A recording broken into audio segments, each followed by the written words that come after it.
देखिए इसको भी हम लोग कंटिन्यू यहां से शुरुआत करते हैं कि आप लोगों को सेंटेंस अरेंजमेंट बताया गया, सब्जेक्ट बता दिया गया, आपको सब्जेक्ट के बारे में पूरी जानकारी दे दी गई, डिटरमाइनर, ठीक है, एडजेक्टिव, हेड वर्ड, और उसके बाद एडजेक्टिवल फ्रेज, और हेड वर्ड के अंतर्गत हमने बता दिया नाउन प्रोनाउन आता है, इट और देयर इंट्रोडक्टिव वर्ड आते हैं, इसके साथ में आपका इन्फिनिटिव और जेरंड आ सकता है सब्जेक्ट टॉपिक के अंतर्गत। क्लियर? अब इसके बाद हमारा आता है प्रेडिकेट। ध्यान दीजिएगा, जैसे हमने लिखा यहाँ पर प्लेस, बॉय प्लेस लिखे थे आपका।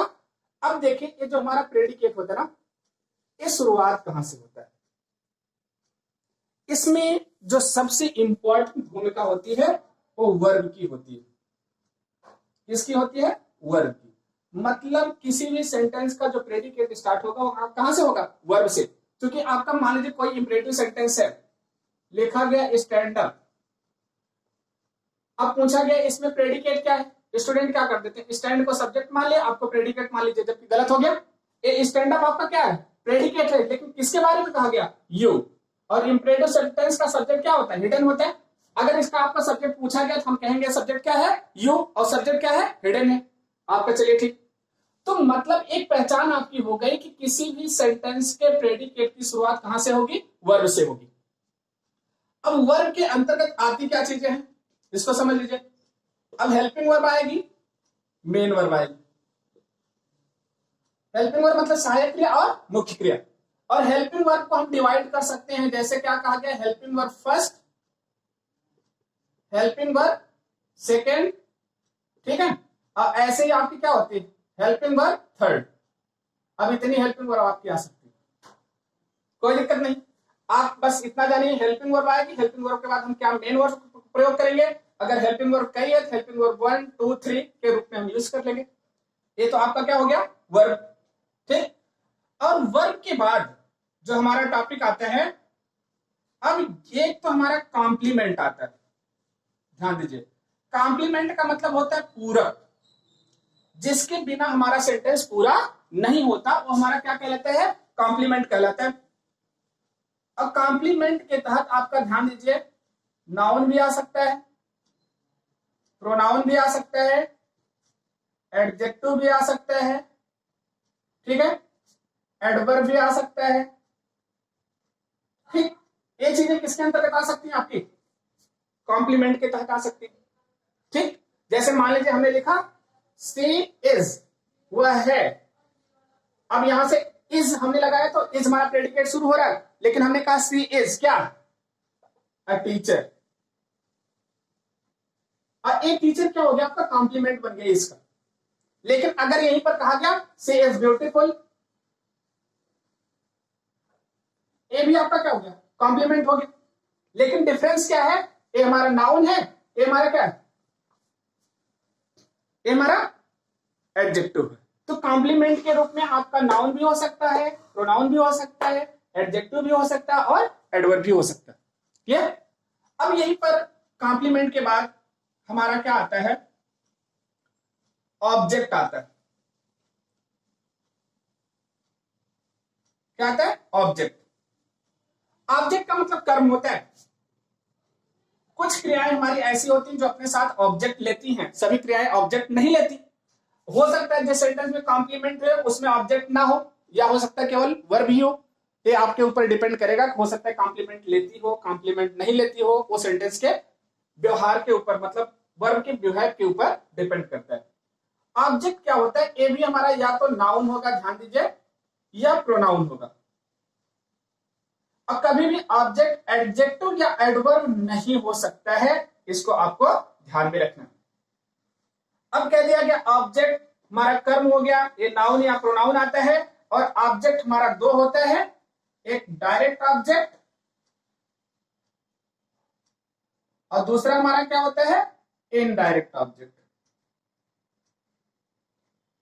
समझ लीजिए, डायरेक्ट ऑब्जेक्ट जो होता है हमारा इन नॉन लिविंग थिंग्स होता है, नॉन लिविंग। और इनडायरेक्ट ऑब्जेक्ट हमारा क्या होता है? लिविंग। मतलब जो जीवित चीजें हैं, सजीव हैं, वो इनडायरेक्ट में रखी जाएंगी, जो निर्जीव है वो क्या है? डायरेक्ट ऑब्जेक्ट के अंतर्गत रखी जाएंगी। लेकिन अब आपको ये ध्यान रखना है, हो सकता है दोनों चीजें क्या है? जीवित हो, तो जो चीज ले दीजिए, ले और क्या की जा सकती है, दी जा सकती है, वो आपकी क्या हो जाएगी, डायरेक्ट हो जाएगी। और जो चीज पर्सन से रिलेटेड होगी वो क्या हो जाएगी, इनडायरेक्ट हो जाएगी। अब आपने देखा कि प्रेडिकेट के अंतर्गत पहला कंपोनेंट आपका क्या है, वर्ब। वर्ब आपकी helping verb second, helping verb third, main verb. Complement के रूप में आपको इतनी चीजें आती हैं। ऑब्जेक्ट के रूप में नाउन, प्रोनाउन, डायरेक्ट ऑब्जेक्ट और इनडायरेक्ट ऑब्जेक्ट आता है। कुछ सेंटेंस हमारे ऐसे होते हैं जो क्या होते हैं, ऑब्जेक्ट कॉम्प्लीमेंट के रूप में भी काम करते हैं। मतलब कुछ ऑब्जेक्ट हमारे ऐसे होते हैं जो कॉम्प्लीमेंट भी लेते हैं, ठीक है। उसको भी आगे आपको बताया जाएगा कि ऑब्जेक्ट कॉम्प्लीमेंट क्या होता है। क्लियर हो गया। अब आपको क्या करना है, एक हम फॉर्मेट आपको बताए, उसी फॉर्मेट पे हमारा सेंटेंस क्या होता है, अरेंज होता है। ठीक, अब देखिए हम आपका एक यूनिवर्सल फॉर्मेट बनाए, लिखा गया। अब यहां से हम शुरुआत करते हैं, determiner, adjective, headword, adjectival phrase, adjectival phrase, इसके बाद आपकी हेल्पिंग वर्ब, मेन वर्ब, इसके बाद कॉम्प्लीमेंट, ऑब्जेक्ट। ठीक है, कितनी चीज हो गई। या हो सकता है इसी के बाद आपका क्या आएगा, ऑब्जेक्ट कॉम्प्लीमेंट भी आ सकता है, ऑब्जेक्ट कॉम्प्लीमेंट भी आ सकता है। ये आपका क्या बन गया, यूनिवर्सल फॉर्मेट बन गया। क्या बन गया, यूनिवर्सल फॉर्मेट बन गया। और इसी आधार पर जो चीजें सेंटेंस में होती हैं हम उसको क्या कर लेते हैं, अरेंज कर लेते हैं। जैसे एग्जांपल के तौर पर मान लीजिए लिखा हमने N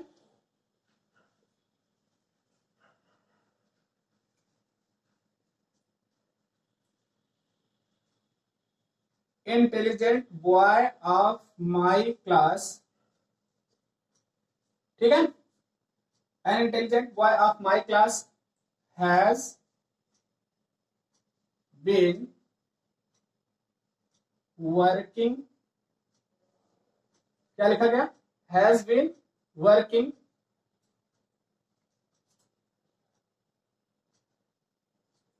on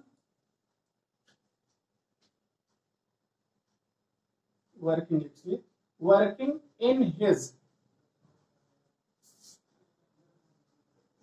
classroom for 2 hours।